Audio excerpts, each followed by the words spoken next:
Praise the lord. ప్రభువును రక్షకుడైనటువంటి యేసుక్రీస్తు శ్రేష్టమైన ఘనమైన నామములో మీ అందరికీ వందనాలు.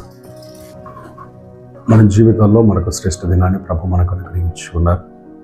ఈరోజు దేవుని యొక్క వాగ్దానం కీర్తన గ్రంథము 14వ కీర్తన 5వ చరణం. దేవుడు నీతిమంతుల సంతానము పక్షమున ఉన్నాడు. ఆమేన్. ఆయన నీతిమంతుల సంతానం పక్షమున ఉన్నాడు.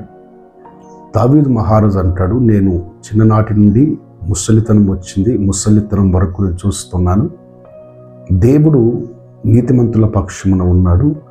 వారి పిల్లలు భిక్షమెత్తుకోవడం నేను చూడలేదు.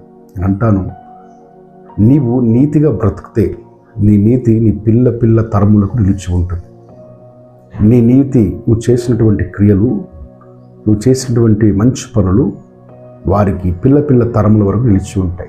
అయితే నువ్వు చెడు క్రియలు చేస్తే ఆ శాపం కూడా నీ తరతరాలకు నిలిచి ఉంటుంది. అయ్యా, మరి మనం నీతిమంతులమా అంటే ఒకవైపు చూస్తే మనం నీతిమంతులం కాదు, కానీ క్రీస్తు యేసు రక్తము ద్వారా మనం నీతిమంతులుగా మార్చబడ్డాం. కానీ భూలోకములో మనము మానవ శరీరంలో ఉన్నంతకాలం నీతిగా బ్రతకడానికి ప్రయత్నం చేయాలి, యథార్థంగా బ్రతకడానికి ప్రయత్నం చేయాలి, ఇతరులకు కీడు చేయకుండా మేలు చేయడానికి ప్రయాసపడాలి. ఆ యొక్క యథార్థమైన భక్తి జీవితం, ఆ నీతి కలిగినటువంటి దైవిక జీవితం నిన్ను మాత్రమే ప్రభావం చేయదు, కానీ నీ తరతరాలకు ప్రభావకరంగా, ఆశీర్వాదకరంగా నిలిచి ఉంటుంది. దావీదుతో అంటాడు కదా, దావీదు నీ సంతానము చిరకాలము సింహాసనం మీద కూర్చుంటుంది అని.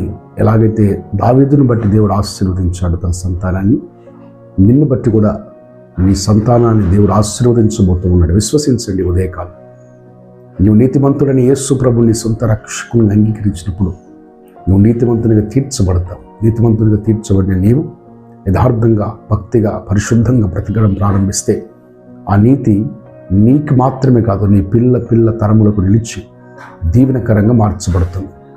ఆమేన్. దేవుడి మాటలు దీవించి ఆశీర్వదించునుగాక. ప్రార్థన చేసుకున్నాము. ప్రేమ నమ్మకము కలిగిన తండ్రి, నీకు వందనాలు. అవును తండ్రి, మీరు నీతిమంతుడైన దేవుడై ఉన్నారు. మీరు మాలోనికి వచ్చినప్పుడు మేము నీతిమంతులుగా మార్చబడతాం. మీ స్వరక్తము ద్వారా మమ్మల్ని నీతిమంతులుగా మార్చిన వాడానికి స్తోత్రం.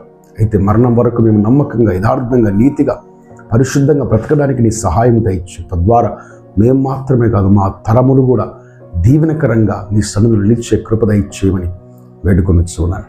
ఇటు మాటలు వింటున్న ప్రతి బిడ్డని మీరు దీవించి ఆశీర్వదించి బలపరచుమని, ఈ వాగ్దాన బిడ్డల జీవితాల్లో వారి సంతాన జీవితంలో నెరవేర్చమని యేసు శక్తి కలిగిన, ప్రభావం కలిగిన నామములో అడిగి వేడుకొనిచున్నాము తండ్రి. ఆమేన్. ఆమేన్. దేవుడు మిమ్మల్ని, మీ కుటుంబాల నిండారుగా దీవించి ఆశీర్వదించును గాక.